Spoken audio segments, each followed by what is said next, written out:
Hi, first of all, thank you for the invitation. It's lovely to be here with you. Who is Anastasia Muscu? Okay, that's a bit of a loaded question, so let's start with the basics. I'm a marketeer, I'm a stylist, and I'm a business owner who has recently decided to press restart and come back to Cyprus, my home, sunny Cyprus. After years of being abroad and working with amazing brands and clients, I have decided to bring all that experience back and started my own company. I like to think of myself as someone who can turn a blank canvas into something meaningful and or a fancy to-do list.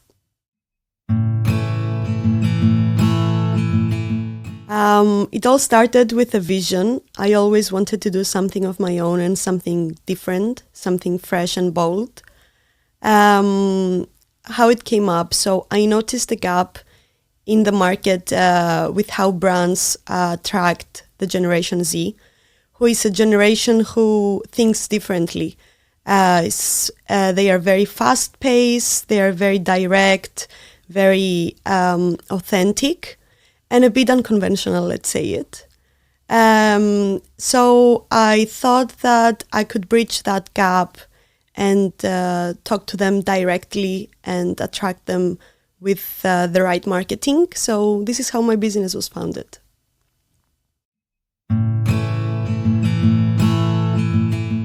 My business is all about connecting brands to the new generation, an ever-evolving generation which constantly demands more and more from brands.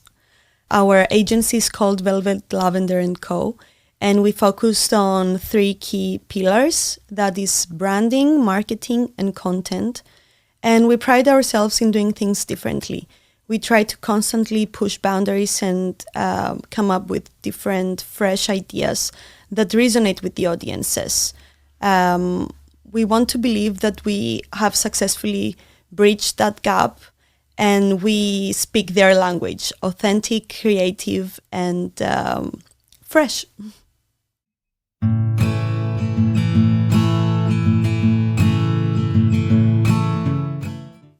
From where do I begin? The first challenge was delving into a very saturated market. I had to prove myself and establish myself and my brand and make people aware of what we're doing differently. The second obstacle was balancing my ambition with reality. Sometimes I had too many ideas and I had to narrow them down, making priorities, to-do lists, something I'm very good at. So that was another struggle. And finally, the classic entrepreneur struggle, which is wearing too many hats at the same time. I had to be my own accountant. I was creating the content. I was keeping finance books, from being a strategist to a marketeer, everything at once. This is a problem I still have, but it's becoming better and better. So I'm very happy, though, for all my challenges because they were great lessons. And I think they brought me where I am today.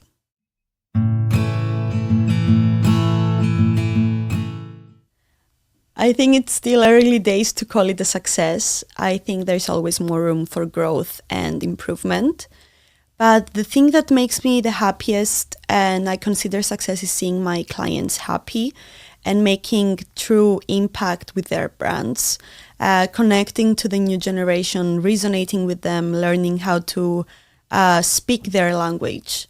I think together, when we brainstorm and when we formulate strategies, I think seeing them happy and seeing them understand marketing a bit more, that's the greatest success for me. And this is what keeps me motivated to continue. And that's the reason I started in the first place.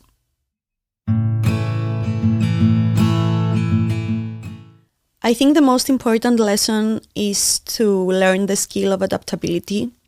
Things don't always go the right way. Sometimes things go south and you have to be adaptable and be able to embrace the change and figure out what you're going to do in a very short time.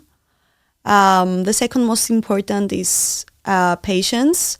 Success doesn't happen overnight, so you have to be in a position to understand that the seeds you plant will flourish eventually, and you have to keep trusting the process of the seeds. And thirdly, and most important, I would say, is your team. The people you have that support you and listen to you along the way, whether it's mentors, whether it's team members, whether it's friends and family. I think these people are the most honest with you, and you have to appreciate them. You have to give them room for growth, and you have to stick with them throughout the process.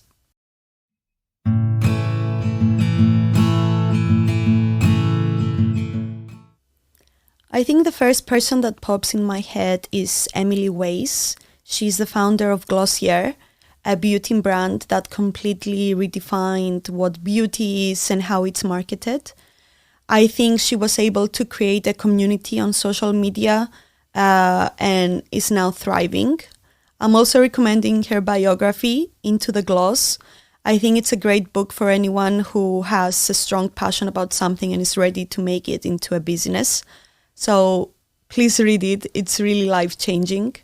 And the most important person, however, I think is my mother. I believe that if things were differently, she would have made an exceptional leader. She's very to the point with everything she says.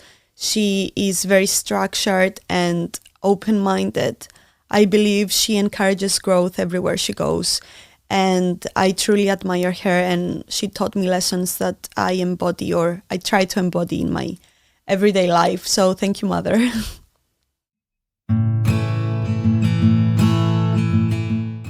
I think the most important skill is to learn how to trust and listen to your own voice.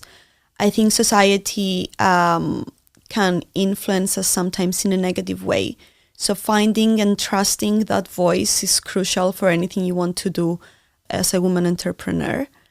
And secondly, it's all about practicing that skill of self-belief. If you don't trust and believe in yourself, then no one else will. So finding that inner power to trust the process and believe that what you bring to the table is important for you, and if it's important for you, you will find importance for other people as well.